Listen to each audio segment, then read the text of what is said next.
So looking at some problems in physics. So in this case here we have a uniform metal rod. Okay, so this is, and we have heat conduction across this metal rod.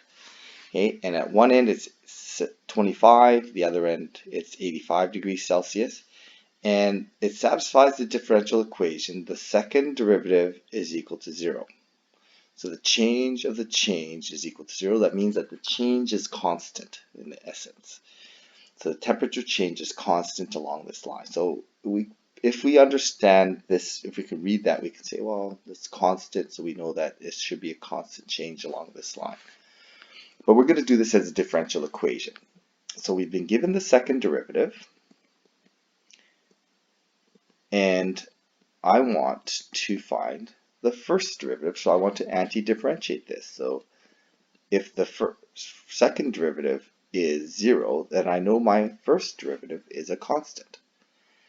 Okay, so, well, that's fine. I need to solve for that constant, but I have no information about how fast anything is changing. I don't have no rates in here, so I can't actually solve for that k yet. So, but I do need to solve for t of x, so I need to anti-differentiate again. So I'm going to anti-differentiate this again, and I'm going to get k of t, k of x, because rewrite this properly. T of x is equal to kx plus c. Now I have two variables here I have to solve for. However, I have been given two coordinates in essence, because I've been given a condition that at one end, when x is 0, y is 25.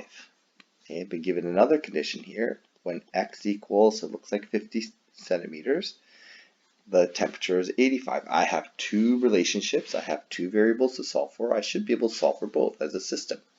So I'm just going to start at 0, x is 0, and solve for, well, if x is 0, so I know t of 0 is equal to k times 0.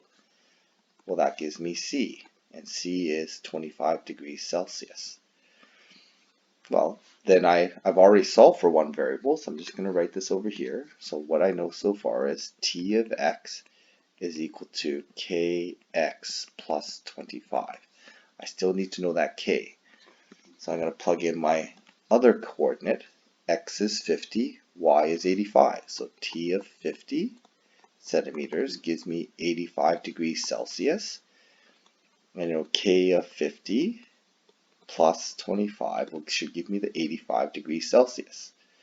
So when I solve for k, I'm going to minus 25, so I get 60 over 50 equals k. Okay, and so k works out to be, as a decimal, 1.5, and it actually is a linear change of 1.5 degrees per centimeter. Okay, and that is kind of what that differential equation was telling me, that if the second derivative is 0, the first derivative is a constant rate of change. And the constant rate happens to be 1.2 degrees per centimeter. Okay, so there's my t of x equation when I use the antiderivative to do that. So the big idea then is anti-differentiating is often opposite of finding a derivative. So they essentially undo each other. Finding the area under the curve is opposite operation of finding slope. Now that's a little bit harder to digest, but that's true. Finding the derivative, the opposite is finding area. Okay. So what can we say about finding the area under a curve and the antiderivative? This should say area. What can we say about finding the area under a curve and the antiderivative? We know that they're related somehow. Okay, so they're related. But really, we kind of know how they're related. Okay, if we want to be a little bit more insightful about this, we know that the area under the curve really is what we call a definite integral. So if the sum of all the areas of f prime times dx, those little rectangular, remember the Riemann sums, this is a Riemann sum. If we sum up all the Riemann sums, what ends up happening is I get the change in the antiderivative function, the change of values in the antiderivative function, which is from the value of big F at B minus the big F at A. So this is a little bit deeper.